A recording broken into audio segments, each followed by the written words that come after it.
हार्दिक पटेल का चेहरा देखकर वोट पड़ेगा या मोदी जी को देखकर? मोदी जी को। अभी तो कुछ बोला नहीं जा सकता। हाँ। कंपटीशन तगड़ा है। 50,000 वोट से हारेगा। जीतेगा। अब की बार भाजपा ही जीतेगा। 8 तारीख को जब आएंगे दूसरी बार इसी गाड़ी के साथ इंटरव्यू करेंगे तो कहेंगे कितने वोटों से जीते हैं। मैं बचपन से पहनता हूँ, बताइए आप हिंदू है या नहीं?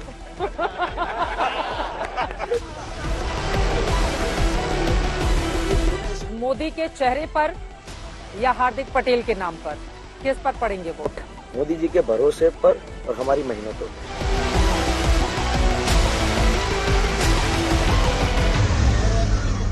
नमस्कार, अहमदाबाद जिले की वीरमगाम सीट से आप सभी दर्शकों का रेडर बाइक रिपोर्टर में स्वागत है। आपके साथ मैं हूं चित्रा त्रिपाठी। वैसे तो अहमदाबाद जिले में कुल आती हैं 21 सीटें, जिस पर 15 बीजेपी ने 2017 में बाजी मारी थी, 6 पर कांग्रेस पार्टी जीती थी। 6 सीटों पर कांग्रेस के जीतने की बड़ी वजह बताई गई थी पाटीदार आंदोलन, जिसका सीधा असर पड़ा था और पाटीदारों का बड़ा चेहरा बनकर उभरे थे हार्दिक पटेल। पिछली बार 2017 में कम उम्र के कारण चुनावी मैदान में नहीं उतर पाए थे, लेकिन इस बार बीजेपी के टिकट पर ताल ठोक रहे हैं। 2019 में कांग्रेस पार्टी ज्वाइन तो की, मगर वो ज्यादा दिनों तक रास नहीं आई। अब बीजेपी के जरिए क्या वीरमगाम में जीत हासिल कर पाएंगे हार्दिक पटेल, या फिर कांग्रेस का प्रत्याशी बाजी मार ले जाएगा, या फिर आम आदमी पार्टी मुकाबले को बना देगी त्रिकोणीय? आज इसी बारे में करेंगे वीरमगाम से बड़ी पड़ताल। जैसे जैसे 8 दिसंबर की तारीख करीब आ रही है, नेताओं की जुबान जहरीली होती जा रही है। एमएलए इलेक्शन भी तुम्हारी सूरत देखना, एमपी इलेक्शन में भी तुम्हारी सूरत देखना, हर जगह कितने हैं भाई? क्या आपके रावण के जैसा 100 मुख है क्या है? लेकिन आपका चेहरा सद्दाम हुसैन जैसा क्यों होते जा रहा है? श्री राहुल गांधी जी को जब मिलने गए तो श्री राहुल गांधी जी हेमंत बिस्वा से अधिक महत्व अपने वफादार कुत्ते को दे। मैंने मोटो सौदागरों पण कहो, अरे तबे तो मैंने गंदी नारीनो कीड़ो पण कीधो। विधानसभा में तो हर सीट की अपनी अहमियत है, लेकिन अहमदाबाद की वीरमगाम सीट बीजेपी और कांग्रेस दोनों के लिए प्रतिष्ठा का सवाल बनी हुई है। हम आपको इस वीवीआईपी सीट पर लोगों का मिजाज बताएंगे। हार्दिक पटेल से भी उनके हौसले के बारे में पूछेंगे, लेकिन उसके पहले इस सीट के सियासी समीकरण को समझ लेते हैं। वीरमगाम सीट पर 2017 में कांग्रेस के लाखाबाई धारवाड़ जीते थे। यहाँ 2012 में भी लोगों ने कांग्रेस पर ही भरोसा जताया था। यानी पिछले 10 साल से यहाँ कांग्रेस विधायक करीब 3 लाख लोगों का प्रतिनिधित्व कर रहे हैं। 2012 से पहले 2 बार यहाँ भगवा परचम लहराया था। पाटीदार बहुल वीरमगाम सीट पर बीजेपी ने इस बार हार्दिक पटेल पर दांव लगाया है। गुजरात कांग्रेस के कार्यकारी अध्यक्ष से इस्तीफा देने के बाद पाटीदार नेता हार्दिक पटेल ने 5 महीने पहले ही कमल थाम लिया था। जातीय समीकरण की बात करें तो यहाँ 60,000 ठाकुर मतदाता, 50,000 पाटीदार, 25,000 दलित, 19,000 मुस्लिम अल्पसंख्यक, वहीं 20,000 कोली पटेल समुदाय के वोटर हैं। यहाँ दूसरे चरण में 5 दिसंबर को वोट डाले जाएंगे। लोगों का मन टटोलने के लिए हमारी बाइक ने कई किलोमीटर की सड़कें और गलियां नाप डाली। ज्यादातर लोग मोदी मैजिक और हार्दिक के कॉम्बिनेशन को जीत की गारंटी मानते दिखे। हालांकि यहाँ टूटी सड़कें, खुले मेन होल अभी भी लोगों के लिए बड़ा मुद्दा है। वीरमगाम में इस बार मुकाबला काफी कड़ा माना जा रहा है। कांग्रेस ने ये सीट जीती थी पिछली बार, लेकिन इस बार हार्दिक को कितनी हार्दिक प्रसन्नता होगी या फिर पानी फिर जाएगा उनकी खुशी पर, लोगों से बातचीत करते हैं। कौन जीत रहा है चुनाव? भाजपा। क्यों? अच्छी सीट है। ये आप बताइए, कौन जीत रहा है चुनाव? चुनाव जीतेगा भाजपा। क्यों?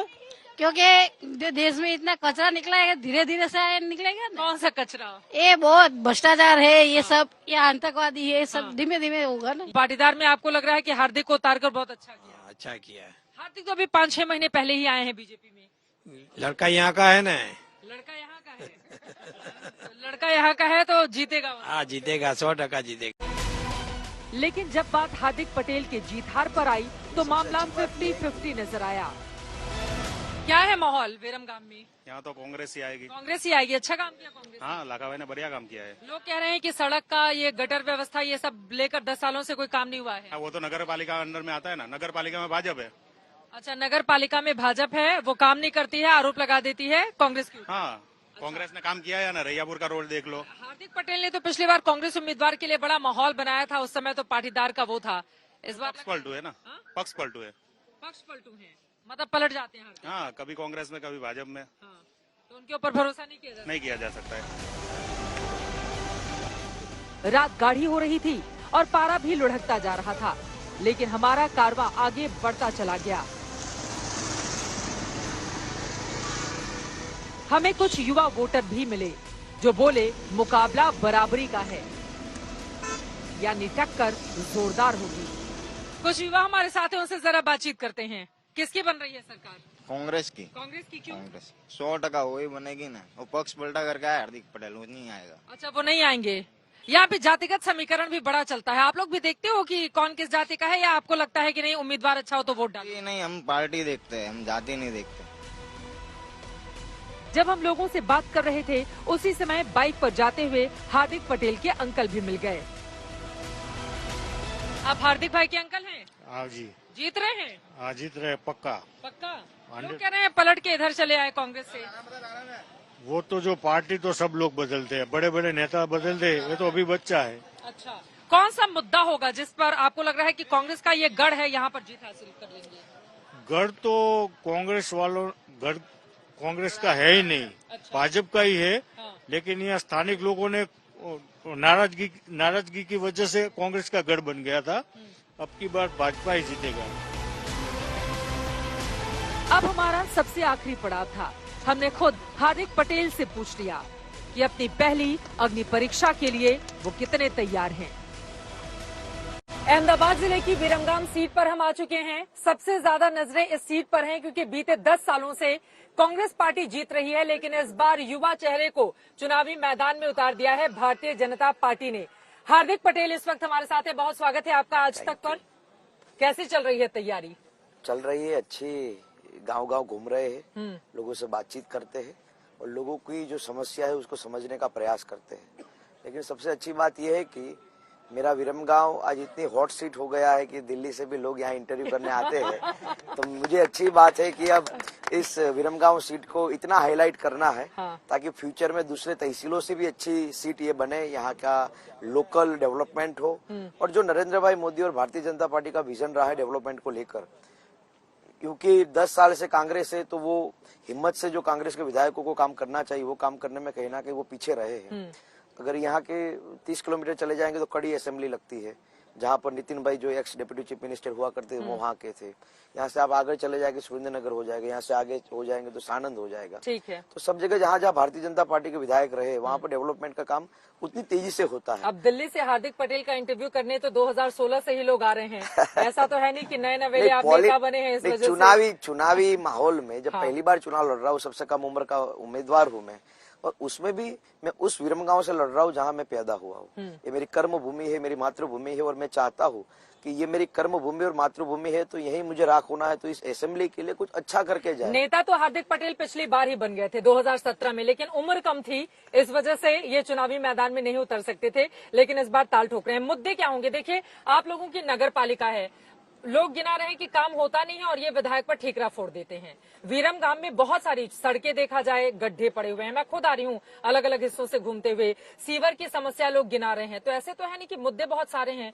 अब कांग्रेस डाले बीजेपी पर, बीजेपी डाले कांग्रेस पर, आम जनता का क्या होगा? चित्रा जी, सबसे पहली बात कि विरमगांव का जो नगर पालिका है वो सी ग्रेड में आता है, यानी कि उतनी ग्रांट्स नगर पालिका को नहीं मिलती। जो आपने सीवर की प्रॉब्लम जो बताई वो अहमदाबाद के तर्ज पे होनी चाहिए, तो उसमें स्पेशली गवर्नमेंट इंटरेस्ट लेती है कई बार।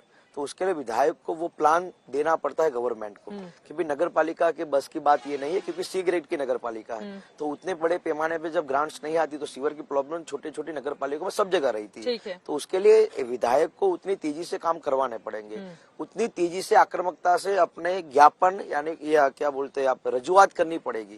अगर आप करेंगे ही नहीं तो सरकार को पता नहीं चलेगा, पहली बात। दूसरी बात, आपने सड़क की बात कही, तो नगर पालिका के इलाके की जो सड़कें होती है जिसमें मोहल्ला से मोहल्ला जोड़ा, बहुत गड्ढे हैं। मैं आ रही हूँ अभी, मैं हमारी गाड़ी चलती चलती आई, बहुत गड्ढे हैं। मैं वही बोल रहा हूँ कि नगर पालिका मोहल्ले से मोहल्ला सड़क बनाती है। एक शहर से दूसरे शहर को जो जोड़ने की रास्ता होता है वो नगर पालिका नहीं बनाती। मतलब राज्य सरकार इंतजार कर रही थी क्या कि हार्दिक विधायक बनेंगे तभी सड़क बनेगी? नहीं, जो भी विधायक हो उसको काम करना चाहिए था सड़क बनाने के लिए। मैंने कई बार गाँव में जाके पूछा कि कांग्रेस के विधायक कहते हैं पैसा नहीं आता ऊपर से। कौन कहता है नहीं आता? अभी तो उनका पेज आप देखिएगा तो वो बता रहे कि मैंने 20 लाख ये खर्च किए, 30 लाख ये खर्च किए। जो राज्य सरकार डायरेक्ट पैसा देती है उसको खुद में गिना रहे हैं। ठीक है। तो यहाँ का कांग्रेस का विधायक, मेरे गांव जाके आप पूछिए कि आपके गांव में कांग्रेस के विधायक आए, तो बोलेंगे नहीं, 5 साल पहले आए थे वोट मांगने के लिए, अभी दूसरी बार आए लेकिन सबको नहीं मिले, 5 लोगों को मिलकर चले गए। मैंने पूछा आपके गाँव में ग्रांट्स आई है विधायक के रूप में, तो कहे नहीं, पहले तो ऐसा था कि विधायक ग्रांट न भी दे तो बैठने के लिए वो बैठक दे देते थे गाँव में, लेकिन कुछ यहाँ के विधायक ने नहीं किया, इसलिए नहीं किया। अच्छा, पहले बार आप चुनाव लड़ रहे हैं इसलिए नहीं किया चित्रा जी। पूरे शरूर हैं आपके अंदर। वो तो पहले से आप बोले 16 से नेता हो तो हो गए ही ना। वो तो है ही। अब ये बताइए, जब 16 में 17 में कांग्रेस ने कमाल का प्रदर्शन किया था तो उसका क्रेडिट थोड़ा बहुत आपको भी गया था कि पाटीदार आंदोलन की वजह से कई दशकों के बाद कांग्रेस पार्टी ने अच्छा प्रदर्शन किया है। इस बार का क्या है माहौल? वो आप लोग उसका क्रेडिट देते हैं, हमने तो कभी वो क्रेडिट लेने का प्रयास ऐसे ही नहीं किया। लेकिन 17 का माहौल अलग था, सामाजिक मुद्दे थे और उस मुद्दे का डायरेक्टली विपक्ष को फायदा हुआ था। लेकिन आज अगर आप कांग्रेस की बात करेंगे तो आप जमीन पर जब जाएंगे तो लोग कहते हैं कि कांग्रेस विपक्ष की भूमिका में भी उस ताकत से नहीं लड़ पाई जो शायद जनता के मुद्दे हो वो नहीं लड़ रही है उतनी ताकत से। कहाँ लड़ रही है? 17 में तो जन आंदोलन थे, उसका फायदा उसको मिला है। मैं वही बोल रहा हूँ ना, क्या मतलब हार्दिक पटेल के जन आंदोलन का फायदा कांग्रेस ले गई थी, ये कहना चाह रहे हैं? मेरे अकेले के नहीं, अल्पेश ठाकुर के जन आंदोलन का फायदा उनको मिला था, दलित आंदोलन का फायदा कांग्रेस को मिला था, लेकिन क्या उन सब फायदों का कांग्रेस ने लोगों को क्या फायदा दिया? अब अल्पेश ठाकुर का नाम इसलिए गिना रहे हैं, देखिए यहाँ पर जिस सीट पर हम हैं विरमगाम में, ठाकुर वोटर और पाटीदार वोटर ये मिलकर तय करते हैं कि विरमगाम कौन जीतेगा। ठीक है, लेकिन मैं तो ये मानता हूँ कि जब विधायक के रूप में चुनाव लड़ने जाओ या विधायक बन जाओ तो उसके बाद आपके लिए तो 3 लाख वोटर इम्पोर्टेंट होते हैं। मेरे लिए तो यहाँ 3 लाख वोटर्स इम्पोर्टेंट है और इसीलिए जब मैंने अपना नामांकन दाखिल किया तो मैंने कहा कि ये विधायक का चुनाव हार्दिक नहीं लड़ रहा, यहाँ के 3 लाख लोग लड़ रहे हैं। मतलब जब आप विधायक बन जाएंगे तो आपकी सैलरी मैं नहीं लूंगा। आप सैलरी नहीं लेंगे? बिल्कुल नहीं। खर्चा कैसे चलेगा फिर? लोगों का लोग काम आएंगे फिर इधर उधर से कमाएंगे विधायक जी। लोगों का काम करने में पैसा कहाँ जरूरत है आपको? कौन सा खर्चा चाहिए बताइए आप मुझे। गाड़ी घोड़ा खुद नहीं चला सकते आप क्या? गाड़ी में डीजल लगाते हैं तो वो खुद नहीं। इतना कॉन्फिडेंस कहाँ से आ रहा है? मतलब अभी कांग्रेस का वो मजबूत उम्मीदवार 2017 जीता है उन्होंने। किसके कारण जीता वो अभी तो आप बोल के गई। आपको एकदम कठिन वाली सीट पर उतार दिया है बीजेपी ने। तो ऐसे ही कौन 10 साल से कांग्रेस से जाओ लड़ो वहाँ पर। तो ऐसा कौन सी सजाई हुई थाली आज तक हमको मिली है? मेरे पापा यहाँ सर्विसिबल पंप का बिजनेस करते थे, मेहनत से हम लोग पैदा हुए हैं, हमारे कर्मों से हम लोग आज फल ले रहे हैं। और संघर्ष तो होता है, बचपन में पढ़ाई में संघर्ष किया, 12वीं कक्षा में पहली बार आइसक्रीम खाई थी, पापा ने खिलाई थी। ये संघर्ष 12वीं में पहली बार आइसक्रीम खाई थी। 12वीं के बाद पहली बार घूमने गए थे माउंट आबू। उस परिवार से गुजरात से बाहर, उस परिवार से हम लोग आते, तो सजाई चीज कुछ नहीं मिलती, लड़ना पड़ता है उसके लिए। और मेरे पाँव इतने मजबूत है कि मैं कांटों पे चल सकता हूँ, तो आपको क्या दिक्कत है? कांटे बिछे हुए हैं विरमगाम में। बिल्कुल, मैं चल रहा हूँ ना। आप बोल रहे 10 साल से या कांग्रेस है, फिर भी मैं चल रहा हूँ ना। और जीतेंगे 8 तारीख को, जब आएंगे दूसरी बार इसी गाड़ी के साथ इंटरव्यू करेंगे तो कहेंगे कितने वोटों से जीते हैं हम। कॉन्फिडेंस तो बोल रहा है, लेकिन थोड़ा सा इंतजार कर लेते हैं। राहुल गांधी नहीं आए हैं इस बार, बहुत कम नजर आए गुजरात में, तो उससे फायदा मिलेगा या नुकसान होगा? क्या नजर? बेसिकली राहुल गांधी गुजरात में आते तो हमको फायदा होता है। फायदा हो जाता है। कुछ ना कुछ बोल के जाते हैं तो लोगों को भी समझ आता है कि राहुल गांधी के पास गुजरात के लिए भारत जोड़ो यात्रा पर निकले हुए हैं, एकदम आक्रामक प्रचार कर रहे हैं बीजेपी आरएसएस के खिलाफ, और बता भी रहे हैं लोगों को बिठाकर कि कैसे वो बीजेपी और आरएसएस से ताकत ले लेते हैं। चित्रा जी, मैं अगर यहाँ से चुनाव लड़ रहा हूँ और फिर मैं प्रचार करने के लिए पास वाली सीट में चला जाऊँ तो आप मुझे बेवकूफ कहेंगे या समझदार कहेंगे? चुनाव गुजरात में और यात्रा दूसरे राज्यों में चला रहे हैं। क्यों कर रहे हैं ऐसा? वो आप उनको पूछना चाहिए, मुझे क्या मालूम। मैं तो समझ गया इसलिए। आपके भी नेता रहे हैं एक वक्त पर, मैं वही बोल रहा हूँ, अंदर मैं खाने समझ की गया, बातें पता होंगी ना मैं आपको। समझ गया तो 2 साल में मैंने छोड़ दिया। गुलाब नबी आजाद 50 साल में समझ पाए, कपिल सिब्बल 35 साल में समझ पाए, ज्योतिरादित्य सिंधिया 22 साल में समझ पाए। तो अच्छी बात है कि मैं 2 साल में समझ गया, उसमें मेरा फायदा है। सबसे ज्यादा समझदार आप ही हैं।